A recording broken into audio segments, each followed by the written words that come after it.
1851 March 27 Kaipuzha മാക്കിൽ കുടുംബത്തിൽ തോമ അന്ന ദമ്പതികളുടെ മകനായിട്ടായിരുന്നു പിതാവിൻ്റെ ജനനം. അതിനുശേഷം മാന്നേനം കൊവേന്ത സെമിനാരിയിലും തുടർന്ന് പള്ളിപ്പുറം വരാപ്പുഴ പുത്തൻപള്ളി സെമിനാരിയിലേക്കും പിതാവ് വൈദിക പരിശീലനത്തിന് പോവുകയും 1874 മെയ് 30 വൈദികനായി പട്ടം സ്വീകരിക്കുകയും ചെയ്തു.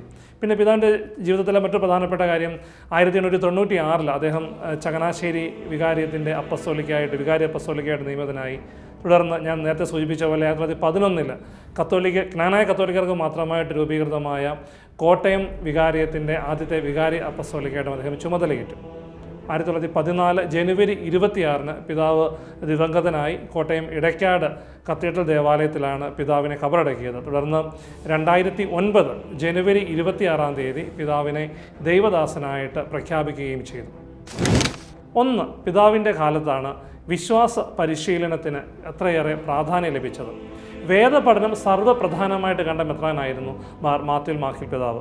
പിതാവ് ഇങ്ങനെ ഒരു വർഷം കൊണ്ട് വേദപാഠം പഠിക്കുക എന്നുള്ളതല്ല, 4-5 വർഷം കൊണ്ട് തീരുന്ന ഒരു പാഠ്യപദ്ധതിയാണ് അന്ന് പിതാവ് വിഭാവനം ചെയ്തത്. അതായത് പെട്ടെന്ന് വേദപാഠം പഠിച്ച് തീരുക എന്നതിനപ്പുറം 4-5 വർഷം എടുത്തുകൊണ്ട് നമ്മൾ വേദപാഠം പഠിച്ചാൽ മാത്രം നമുക്കൊരു അറിവുണ്ടാവുകയുള്ളൂ എന്നൊരു ചിന്ത പിതാവിനുണ്ടായിരുന്നു.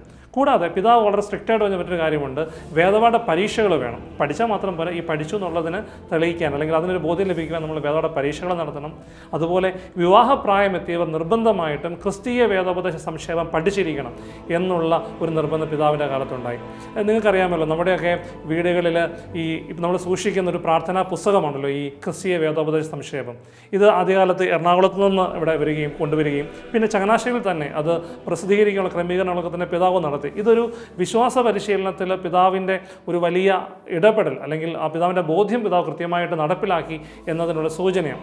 ഇതിനെ കൂടെ തന്നെ പറയുന്ന മറ്റൊരു കാര്യം, മാതൃഭാഷ പഠിക്കുന്നതിന് എല്ലാവരും വിശ്വാസത്തിൽ നന്നായി വളരുവാനും അതുപോലെ നല്ലൊരു ജീവിതം നയിക്കുവാനും ഒക്കെ തന്നെ മാതൃഭാഷ നിർബന്ധമായി പഠിക്കണം എന്ന് പിതാവ് സൂചിപ്പിക്കുകയുണ്ടായി. ദക്രേത്ത് പുസ്തകം പിതാവിൻ്റെ ഏറ്റവും പ്രധാനപ്പെട്ട സംഭാവനകളിൽ ഒന്ന് എന്ന് വിശേഷിപ്പിക്കാവുന്നത് ഈ ദക്രേത്ത് പുസ്തകമാണ്. എന്താണ് ദക്രേത്ത് പുസ്തകം? സാധാരണയായി ഒരു കാര്യത്തെക്കുറിച്ച് സഭ നൽകുന്ന നിയമമാണ് ഡിക്രി. ദക്രേത്ത് പുസ്തകം എന്നാൽ ഇംഗ്ലീഷിൽ അതിനെ ദ ബുക്ക് ഓഫ് ഡിക്രീസ് എന്ന് വിളിക്കാം. ചുരുക്കത്തിൽ സഭയുടെ വിവിധങ്ങളായ കാര്യങ്ങളെ സംബന്ധിച്ച് നൽകപ്പെട്ടിട്ടുള്ള നിയമങ്ങളെന്ന് ദക്രേത്ത് പുസ്തകത്തെ നിർവചിക്കാം. ഇനി എന്താണ് ചങ്ങനാശ്ശേരി വികാരിയത്തിൽ ദക്രേത്ത് പുസ്തകത്തിന് മാത്യു മാക്കിൽ പിതാവ് വഴി ലഭിച്ച സംഭാവന എന്ന് ചിന്തിക്കാം. ചങ്ങനാശ്ശേരി വികാരിയത്തിലെ പ്രവർത്തനങ്ങൾ എങ്ങനെയായിരിക്കണം, നേരത്തെ സൂചിപ്പിച്ചതുപോലെ എല്ലാ മേഖലകളിലും സഭയുടെ പ്രവർത്തനങ്ങൾ എങ്ങനെയായിരിക്കണമെന്നുള്ള കൃത്യമായ ഒരു നിയമ സംഹിത തന്നെയായിരുന്നു ഈ ദക്രേത്ത് പുസ്തകം. വൈദികരായാലും സന്യസ്തരായാലും അൽമായരായാലും സഭാ സമൂഹങ്ങളായാലും എങ്ങനെ പ്രവർത്തിക്കണം, നമ്മുടെ ആചാരാനുഷ്ഠാനങ്ങൾ എങ്ങനെയാകണം എന്ന് കൃത്യമായി സൂചിപ്പിക്കുന്ന ഒരു സംഗ്രഹമായിരുന്നു ദക്രേത്ത് പുസ്തകം. ദക്രേത്ത് പുസ്തകം ഒരു ലഘുപഠനം എന്ന ഒരു ലേഖനത്തിൽ ബഹുമാനപ്പെട്ട മൂലക്കാട്ട് പിതാവ്, ഇപ്പോഴത്തെ കോട്ടയം അതിരൂപതയുടെ പിതാവായിട്ടുള്ള മൂലക്കാട്ട് പിതാവ് കൃത്യമായി പറയുന്നുണ്ട്, സീറോ മലബാർ സഭയുടെ കാനോൻ ലോ പരിഷ്കരിച്ചപ്പോൾ, അതായത് പൗരസ്ത്യ സഭകൾക്ക് വേണ്ടി ഉള്ള കാനോൻ ലോ പുതുതായി പരിഷ്കരിക്കുകയും സീറോ മലബാർ സഭയ്ക്ക് വേണ്ടി പ്രത്യേകം കാനോൻ ലോ രൂപീകരിക്കുകയും ചെയ്തപ്പോഴത്തേക്കിനും അതിന് ഏറ്റവും അടിസ്ഥാനമായി പ്രവർത്തിച്ചത് 100 വർഷങ്ങൾക്ക് മുമ്പ് പ്രസിദ്ധീകരിച്ച ഈ ദക്രേത്ത് പുസ്തകമാണ് എന്ന് പിതാവ് അതിൽ സൂചിപ്പിക്കുന്നുണ്ട്. അപ്പം അങ്ങനെ ചങ്ങനാശ്ശേരി വികാരിയത്തിന് മാത്രമല്ല സീറോ മലബാർ സഭയ്ക്ക് തന്നെ വലിയൊരു സംഭാവനയാണ് ഈ ദക്രേത്ത് പുസ്തകത്തിലൂടെ നമുക്ക് ലഭിച്ചത്.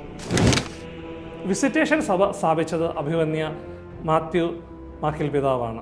കൂടാതെ ആരാധനാ സമൂഹം, ഇന്ന് SABS സമൂഹം എന്നറിയപ്പെടുന്ന ആരാധനാ സമൂഹവും അതുപോലെ തന്നെ SH കോൺഗ്രിഗേഷൻ തിരുഹൃദയ സന്യാസ സഭയൊക്കെ സ്ഥാപിക്കുന്നതിൽ വലിയ പ്രചോദനവും പിതാവ് നൽകുകയുണ്ടായി.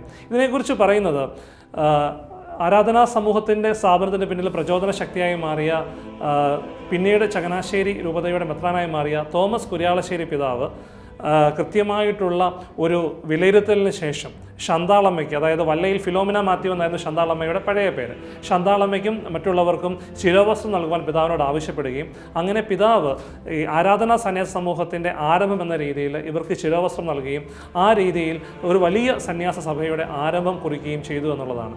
കൂടാതെ തന്നെ കതലക്കാട്ടിൽ മത്തായി അച്ഛൻ തിരുഹൃദയ സന്യാസ സഭ സ്ഥാപിക്കുവാൻ വേണ്ടി ശ്രമങ്ങൾ നടത്തിയപ്പോഴത്തേക്കിനും 1911 വളരെ പെട്ടെന്ന് തന്നെ തിരുഹൃദയ സഭയുടെ തന്നെ നാളാഗമത്തിൽ പറയുന്നത് വളരെ പെട്ടെന്ന് തന്നെ പിതാവ് ഇതിനുള്ള അനുവാദം നൽകിയ എന്നുള്ളതാണ്. അപ്പം അങ്ങനെ ചിന്തിക്കുമ്പോൾ വിസിറ്റേഷൻ സഭ പിതാവ് സ്ഥാപിക്കുന്നത് ലവീഞ്ഞ് പിതാവിൻ്റെ കാലത്ത് തന്നെ സ്വന്തം സ്വത്തുക്കൾ കൂടെ സംഭാവന ചെയ്തിട്ടാണ്. അതുകൂടാതെ ഈ 2 സന്യാസ സഭകളുടെയും രൂപീകരണത്തിൽ വലിയൊരു പ്രചോദന ശക്തിയായിട്ട് പിതാവിന് മാറുവാൻ സാധിച്ചു. ഇതിനൊപ്പം തന്നെ ചേർത്ത് വെക്കേണ്ട മറ്റൊരു കാര്യമാണ്, നമുക്കെന്നറിയാം, നമ്മൾ ഈ 3-ാം സഭയെന്ന് പറയും. അൽമായർക്ക് വേണ്ടിയുള്ള ഫ്രാൻസിസ്കൻ മൂന്നാം സഭ അഭിമാനത്തോടെ ഓർക്കേണ്ടതാണ്. ഈ മൂന്നാം സഭയുടെ ആദ്യ ഡയറക്ടറായിട്ട് തോമസ് കുര്യാളശ്ശേരി അച്ഛനെ, പിന്നീട് പിതാവായി മാറിയ തോമസ് കുര്യാളശ്ശേരി പിതാവിനെ നിയമിക്കുകയും പുത്തമ്പറമ്പിൽ തോമച്ചൻ ഉൾപ്പെടെയുള്ളവരുടെ നേതൃത്വത്തിൽ ഈ ഒരു വലിയ മൂവ്മെൻറ്റ് ചങ്ങനാശ്ശേരി അതിരൂപതയിൽ നിന്ന് ആരംഭിക്കുകയും ചെയ്തു. അതിനു പിന്നിലും അഭിമന്യനായ മാത്യു മാക്കിൽ പിതാവിൻ്റെ വലിയ സംഭാവനയുണ്ട്. ഏതാണ്ട് എല്ലാ ഇടവകളിലും പിതാവ് ആ കാലത്ത് സന്ദർശിച്ചു എന്നാണ് പറയുന്നത്. നമ്മൾ ചിന്തിക്കേണ്ട ഇന്നത്തെ പോലെ ഒരു ആക്സസ് ഒന്നുമില്ല എല്ലാ സ്ഥലത്തും എത്തിച്ചേരാൻ, വഴിയും വള്ളമൊന്നുമില്ല. അപ്പോൾ എന്നിരുന്നാലും എല്ലാ ചങ്ങനാശ്ശേരി വികാരിയത്തിന് കീഴിലുണ്ടായിരുന്ന എല്ലാ ഇടവകളിലും പിതാവ് സന്ദർശിക്കുകയുണ്ടായി.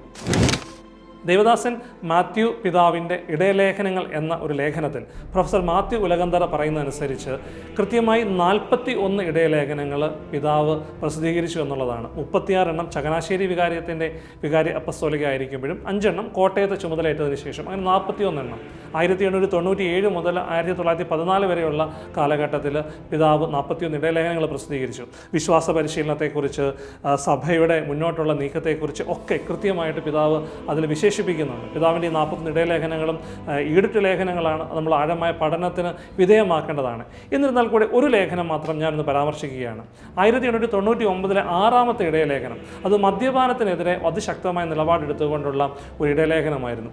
ഇന്നും മദ്യവിമോചനത്തിലൊക്കെ ഏർപ്പെടുന്ന പ്രവർത്തകർക്കും നേതാക്കന്മാർക്കും ഒക്കെ തന്നെ ഒരു റെഫറൻസ് ആയിട്ട് ഉപയോഗിക്കാൻ പറ്റുന്ന ഒരു ഇടയലേഖനമാണ് ഈ 6ാമത്തെ ഇടയലേഖനം. അതിൽ കൃത്യമായിട്ട് ഇന്നും നമ്മൾ ഈ പറയുന്ന ചില ക്ലീശ ഡയലോഗുകളുണ്ടല്ലോ, കാനായിൽ കർത്താവ് വെള്ളം വീഞ്ഞാക്കിയില്ലേ, അല്ലെങ്കിൽ ബൈബിളിൽ അങ്ങനെ പറയുന്നില്ല, ഇങ്ങനെ പറയുന്നില്ല, ഇങ്ങനെയൊക്കെ പറയുന്ന വളരെ നിലവാരമില്ലാത്ത കാര്യങ്ങൾക്കൊക്കെ തന്നെ നിലവാരമുള്ള മറുപടികൾ നൽകി മദ്യപാനം എന്ന് പറയുന്ന സഭ പ്രോത്സാഹിപ്പിക്കുന്നില്ല എന്ന് കൃത്യമായിട്ട് പറഞ്ഞു വെക്കുകയും ഇതിൻ്റെ ദൂഷ്യഫലങ്ങൾ പിതാവ് തന്നെ പറയുന്നുണ്ട്, നാട്ടാചാരങ്ങളുടെ പേരിൽ ഒരു സമൂഹം തന്നെ ഇല്ലാതാക്കുന്ന ഈ ദുഷിച്ച ശീലം ഇല്ലാതാക്കണമെന്ന് പിതാവ് പറഞ്ഞു വെക്കുന്നുണ്ട്. അങ്ങനെ ശക്തമായ ഇടയലേഖനങ്ങളിലൂടെ പിതാവ് സഭയെ നയിക്കുകയും പ്രവാചക ധീരതയോടെ സഭയ്ക്ക് ഒപ്പം സഞ്ചരിക്കുകയും ചെയ്തു. അവസാനമായി ദേവദാസൻ മാത്യു മാക്കിൽ കോട്ടയം അതിരൂപതയുടെ ആത്മീയ ആചാര്യനും പിതൃതേജസ്സും എന്ന റവറൻഡ് ഡോക്ടർ ജോസ് തറയിൽ എഡിറ്റ് ചെയ്ത ഒരു ബുക്കിൻ്റെ അവതാരകയിൽ ചങ്ങനാശ്ശേരി അതിരൂപതയുടെ മുൻ മെത്രാപ്പോലീത്ത പൗരസ്ത്യ സഭയുടെ കിരീടമായിട്ടുള്ള മാർ ജോസഫ് പൗത്തിൽ പിതാവ് ഇങ്ങനെയാണ് പറയുന്നത്: മാർ മാത്യു മാക്കിൽ പിതാവിൻ്റെ സംഭാവനകൾ മതബോധന മേഖലയിൽ ലഭിച്ചു എന്നതിൻ്റെ അടിത്തറയിലാണ് ഇന്നും ചങ്ങനാശ്ശേരി അതിരൂപത വിശ്വാസ പരിശീലന രംഗത്ത് ഏറെ ദൂരം മുന്നോട്ട് പോയിരിക്കുന്നത്.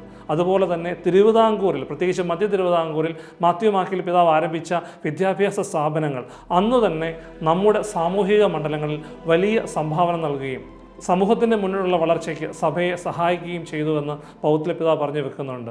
ഇതുതന്നെയാണ് മാക്കിൽ പിതാവിനെക്കുറിച്ചും പറയാനുള്ളത്. വിശുദ്ധനായ സമൂഹത്തിൻ്റെ വളർച്ചയ്ക്ക് വേണ്ടി ഏറെ സംഭാവനകൾ നൽകിയ, സഭയെ വിശുദ്ധിയോടെ നയിച്ച മാക്കിൽ പിതാവ് തീർച്ചയായിട്ടും ചങ്ങനാശ്ശേരി രൂപതയ്ക്കും കോട്ടയം രൂപതയ്ക്കും ദൈവം തന്ന അമൂല്യമായൊരു സമ്മാനമാണ്. ഇന്ന് ദൈവദാസ പദവിയിലേക്ക് ഉയർത്തപ്പെട്ടിട്ടുള്ള മാക്കിൽ പിതാവിലൂടെ അനേകം അനുഗ്രഹങ്ങൾ സഭയിൽ ലഭിക്കട്ടെ എന്ന് നമുക്ക് ആഗ്രഹിക്കാം.